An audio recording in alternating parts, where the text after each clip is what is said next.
sure. Now, MVP this year, another story. Couple guys being mentioned. You've tossed around the award discussions on your Sirius show. Jokic seems to be the consensus now. Others are holding out on Embiid despite the missed games. You're seeing other people included in this discussion. And I don't go as crazy about this as some other people do. Like, I've heard people on podcasts saying, like, we need a real assessment of what this award means. We can't figure it out. Like, you just kind of go with your guy and then, let the results show. And they usually get it right. There's a few years looking back that maybe they got bored with Jordan or got bored with some other people who were winning it a ton, Kareem way back. But year in and year out, it feels like they get it close. You could say, oh, LeBron should win it every year, which some people do because of his stature in this league. But this is the most interesting race we've ever had, at least in our memories probably. You could throw Kawhi into that race. You could make the case for Steph Curry with the last month that he's just had. And the schedule, the injuries, and the COVID over the league have made it that much harder for voters this year to consider, in Embiid's case. And he's actually my guy because I discount the, probably 10, 12 games that he's missed there. I'm just going off what he's shown on the court, what he's meant to Philly, and how he's powered that team to the top of the East. That's kind of my depiction of it. And maybe that is the problem with this, is that you have a lot of different people looking at it with different ideas of what MVP is. But it's made it really contentious this year. I don't know if you heard Brian Windhorst and those ESPN guys screaming at each other on the podcast. Yeah. Oh, my Lord. It's getting hot out there. Yeah, I think the biggest thing that we have to keep in mind when it comes to MVP is it changes, the criteria changes year to year based on the circumstance of the season. And so if we were going by straight value, then yes, LeBron James is going to win every year because his value to his team, as we've seen over the course of time, is always going to be the greatest in the NBA. I mean, look, so he goes to Cleveland first overall in 2003 to make the playoffs within 2 years, and they were in the playoffs every year after that. He leaves as the worst team in the NBA. He goes to Miami, a team that was struggling to get over the hump. They win a title within 2 years. They go back to back. He goes back to Cleveland after they did not make the playoffs once. You realize the last time that the Cavaliers made the playoffs without LeBron James, Mike Fratello was their coach in the 90s. That's how long it's been. And so for his value is greater than anybody in the NBA. So yes, he would win it every year if it was just based on value. But that's not what it's based on. It's all based on best season overall, what you meant to your team during this season over the course of 82, or in this case, 72 games. And this year in particular, you said it, durability is going to be a major factor. And that's why Nikola Jokic is number one on pretty much every list right now. He's played in every single game. Yeah. He has not missed a single for the Denver Nuggets. And by the way, if they can maintain that 4 spot in the West now without Jamal Murray the rest of the season, it's only going to help his case because he's going to have to put the team on his back even more right now after having several 40-point games, after having absurd triple-doubles all year, and the fact that he's been there every game. You said Embiid's missed, 12 to 13? He's missed 18 games this year.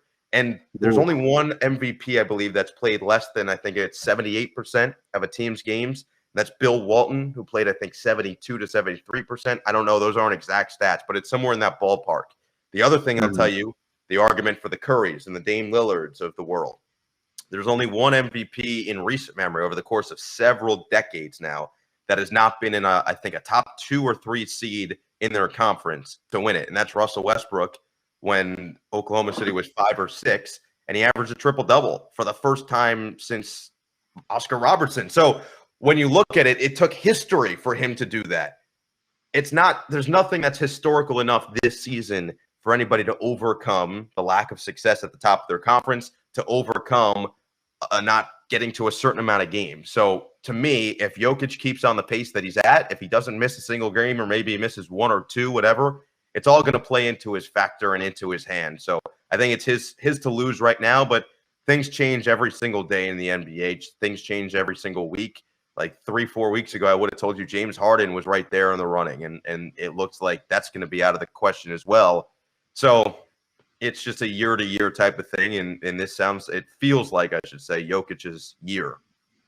Yeah, and therefore, and he's probably got it. It feels like that's the consensus guy, and the narrative is built. And again, that Murray point is going to be so important going forward, and what he's going to mean to them post Murray as they continue to try to win games here. I do think it's interesting, and this is what's taken over the sport too in recent years to some degree, is it's hard to, and this is why that screaming match kind of went on that podcast on ESPN, is that the number 2 guy, there's a feeling that he's not going to get his due, whoever that runner-up is. Even 3rd, 4th, and 5th places who have had outstanding seasons in the end. This happens every year. There's ultra memorable seasons, whether it's Kobe with Nash or some of the other runner-ups there that have happened throughout the years, that it feels like are going to get forgotten just because there's an all or nothing approach. We don't remember the runner-ups in the NBA finals in this sport fondly. We don't even remember teams making it to the conference finals as a great thing. In Boston, the Celtics have made 3 or 4 and the fans have turned it into a failure.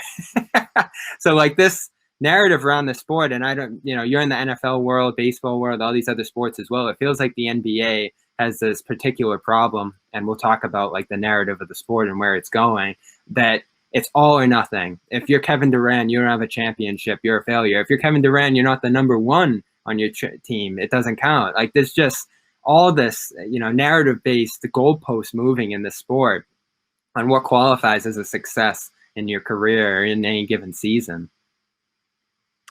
Yeah, I think it's good and bad, though. I think that obviously the negatives, you pointed out a whole bunch of them. I think it can be taxing on players and their mental health. It can be taxing on a fan base and their mental health if their team continuously struggles to get over that plateau.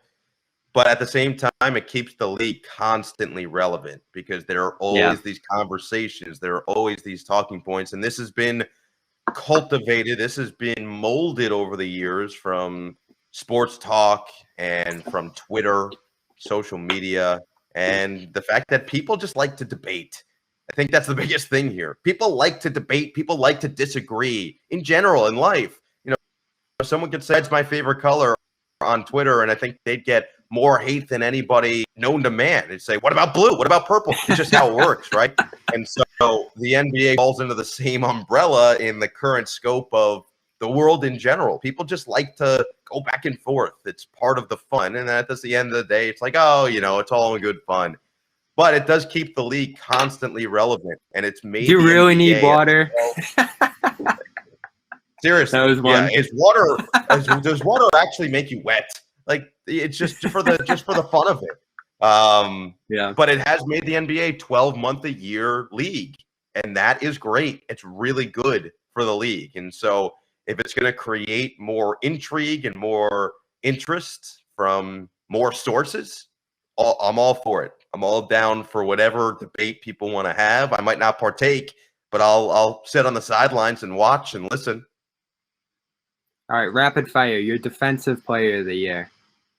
Ben Simmons. Most improved. Julius Randle. Those ones feel like givens for sure. Rookie of the year got interesting with LaMelo Ball going down. Where are you taking that one at this point? Yeah, no, so I think it's going to take this last stretch of games here. It depends on if Sacramento can win enough and Halliburton continues to play well enough. I think he can love his game. He's great, and he's a great player, and I think he could take it. Anthony Edwards would be the other. He's averaging over 18 points per game, so he could absolutely, just based on his stats alone. And you're right, the LaMelo thing was a bummer because he was playing out of his mind. So it's one of those two. Was the dunk of the year Anthony Edwards, or was it Miles Bridges? The Miles Bridges one was probably better, just based on how far back he put that thing. Yeah, the Edwards dunk. The Edwards dunk was an all-timer, but the Bridges one, someone said recently that it reminded them of when Vince Carter dunked over Alonzo Mourning, and that was one of my favorite dunks growing up. Being a Nets Clint guy. Capella too. That makes a big difference. Correct, I think correct. you Adame in Toronto, but kind of a smaller wing. This was on a big center. A shot blocker, a rim protector, one of the best shot blockers in the league. And so that to me was extra points.